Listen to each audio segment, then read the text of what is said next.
आप देख रहे हैं वाल्मीकि रामायण भाग 4 एपिसोड 7 रावण और मारीच। शूर्पणखा रावण से मिलने पंचवटी से आई थी। रावण राजसभा में अपने दिव्य सिंहासन पर बैठा हुआ था। मंत्री और सचिव भी वहां थे। शूर्पणखा भरी सभा में रावण को ताने देने लगी। केवल एक बहन ही ऐसे महाबली राजा को इस प्रकार डांट सकती थी। मैं देख रही हूं तुम यहां मौज कर रहे हो। वहां दुनिया में क्या हो रहा है तुम्हें पता ही नहीं है। कैसे बचकाने और निर्बुद्ध हो और इन मूर्खों से घिरे हुए हो जिन्हें तुम मंत्री कहते हो। तुम राजा ही कैसे बने? जनस्थान में क्या हुआ है तुम्हें पता भी है? खर और दूषण मारे गए हैं। वहां तुम्हारी सारी सेना नष्ट हो चुकी है। ऋषीणाम अभयम दत्तम कृतक्षेमाश्च दंडकाः। ऋषि मुनि निर्भय हो गए हैं। दंडकारण्य में शांति लौट आई है। और ये सब केवल एक व्यक्ति के कारण हुआ है, राम। रावण, तुमने अभी कुछ नहीं किया तो तुम राजा नहीं रहोगे। देखो, शूर्पणखा ने अपने साथ हुए पंचवटी के प्रसंग के बारे में कुछ नहीं कहा है। खर की सेना की पराजय का बदला लेने के लिए ही वो रावण को उकसा रही है। रावण तिलमिला उठा। कौन है ये राम? कैसा दिखता है? कितना बल है उसमें? और वो दंडकारण्य में क्या कर रहा है? फिर शूर्पणखा ने उसे श्री राम और लक्ष्मण जी के बारे में बताया। श्री राम का अलौकिक शौर्य और युद्ध कौशल और लक्ष्मण जी की भाई के प्रति निष्ठा। शूर्पणखा ने यह भी माना कि उसने जो किया उसके बाद भी वो जीवित थी तो ये उसका भाग्य ही था। कथंचिन मुक्ताहम स्त्रीवधम शंकमानेन रामेण। मैं जैसे तैसे बच निकली क्योंकि राम को एक स्त्री का वध करने में संकोच हुआ। और सीता जी के बारे में शूर्पणखा ने कहा, उसके जैसी नारी विश्व भर में नहीं है। उसके बारे में सभी कुछ सुंदर है। उसके केश, नासिका, आंखें, चेहरा, कमर और पैर, उसका रंग रूप और स्वभाव भी। वो तो साक्षात देवी है। उसे जो पाएगा, जिसका वो हृदय से आलिंगन करेगी, उसे तो परम भाग्यशाली समझो। राम और सीता पूरी तरह एक दूसरे के प्रति समर्पित हैं। लेकिन मुझे तो लगता है कि सीता को तुम्हारी पत्नी होना चाहिए। मैं उसे तुम्हारे लिए लाने की कोशिश कर रही थी तो देखो, लक्ष्मण ने मुझ पर आक्रमण करके मेरा क्या हाल कर दिया। राम ने अकेले खर और उसकी सेना का नाश कर दिया। इसका बदला कैसे लोगे? मैं बताती हूं। उस सुंदर सीता को उठा लाओ और फिर राम को पराजित करो। यहां भी देखो, शूर्पणखा ने बेझिझक झूठ बोला। पंचवटी में जो हुआ उसका कारण क्या था?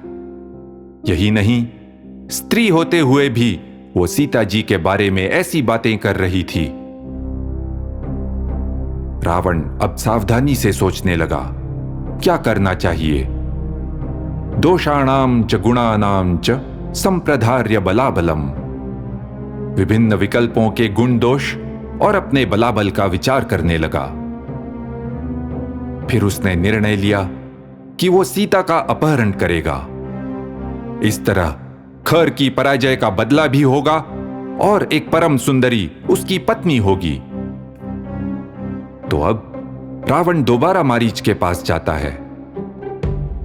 मारीच, मुझे सच में तुम्हारी सहायता चाहिए। उस राम ने जनस्थान के हमारे लोगों को मार दिया है, यह तो मैंने तुम्हें बता दिया था। अब मुझे यह भी पता चला है कि उसके पिता ने उसे राज्य से निकाल दिया है। वो बड़ा दुराचारी, कठोर और मूर्ख है। हमेशा औरों को सताता रहता है। उसने बिना किसी वैर के मेरी बहन पर वार किया।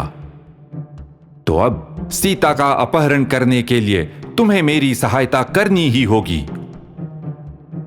देखो, तुम वेश बदलने में माहिर हो। तुम स्वर्ण मृग बनकर सीता का ध्यान आकर्षित करना। सीता निश्चित ही राम और लक्ष्मण को उस हिरण को पकड़ लाने के लिए कहेगी।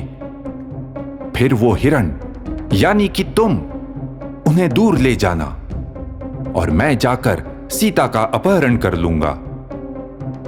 सीता के बिना राम टूट जाएगा, फिर मैं उसे आसानी से पराजित कर दूंगा।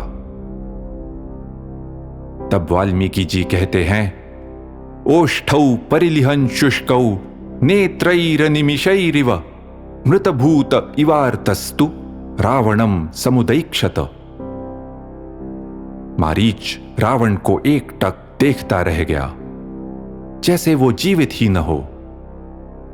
वो अपने सूखे होंठों पर जीभ फेरते हुए कठिनाई से बोला, सचमुच आप राम को जानते ही नहीं हैं। आप जैसा कह रहे हैं, राम वैसा नहीं है। शूर्पणखा ने खर को भड़काया, खर ने राम पर आक्रमण किया और स्वयं मारा गया। बताइए, इसमें राम की क्या गलती है? अत्र ब्रूहि यथा तत्वम को रामस्य व्यतिक्रमः। राम और सीता अलग नहीं हो सकते, ठीक वैसे ही जैसे सूर्य की आभा सूर्य से अलग होना असंभव है। आप सीता का अपहरण कैसे करेंगे? उसका चरित्र ही उसका रक्षक है। अग्नि की ज्वाला जैसी है वो, उसे छुएंगे तो जल जाएंगे। राम को तो वो अपने प्राणों से प्यारी है और राम की क्षमता मैं अच्छी तरह जानता हूं। कई वर्ष पहले मैंने विश्वामित्र के यज्ञ में बाधा डाली थी।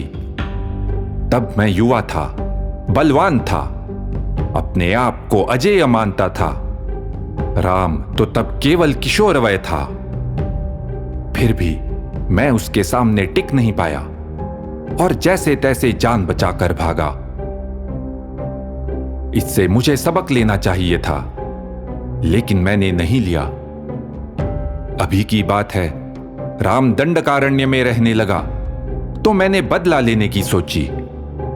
2 मित्रों के साथ उस पर आक्रमण किया।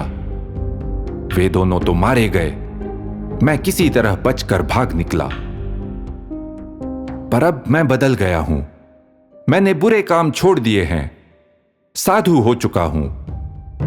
लेकिन अब भी राम के साथ युद्ध की यादों से मैं कांप उठता हूं।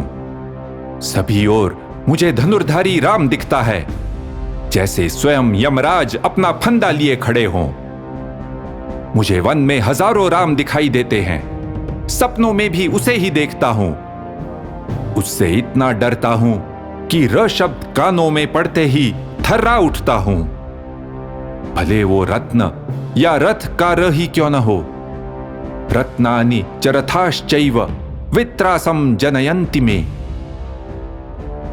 मेरी बात मानिए, राम को उकसाइए मत। उसके साथ शत्रुता का अर्थ होगा आपका नाश। आप तो मृत्यु को प्राप्त होंगे ही, आपकी दिव्य लंका भी नष्ट हो जाएगी। मेरी मानिए, इस पर सावधानी से विचार कीजिए। और फिर भी अगर आप अपनी योजना पर टिके रहते हैं तो मुझे इससे दूर रखिए। यह सुनकर रावण आग्रह छोड़कर धमकाने लगा। मारीच, मैंने तुम्हारी राय मांगी थी क्या? मैं यहां तुम्हारी सहायता लेने आया हूं, तुम्हारे सुझाव सुनने नहीं। वैसे मेरा तो मानना है कि राम मूर्ख है। एक स्त्री ने इतना सा क्या कह दिया कि उसने अपने राज्य और प्रजा को छोड़ दिया। मैं निर्णय ले चुका हूं और तुम मेरी सहायता करोगे, इसका मैं तुम्हें अच्छा पुरस्कार दूंगा। लेकिन अगर तुम नहीं माने तो मैं अभी तुम्हारा वध कर दूंगा। सोच लो तुम्हें क्या करना है। रावण की धमकी सुनकर मारीच ने कहा, अब मेरे सामने तो एक ही रास्ता है। जैसा आप कहें वैसा ही करूंगा। रावण अब फिर मारीच का मित्र हो गया। उसे गले लगाकर खुशी से बोला, ये हुई न बात। इदानीमसि मारीचः पूर्वमन्यः। ये है असली मारीच, पहले तो कोई और था।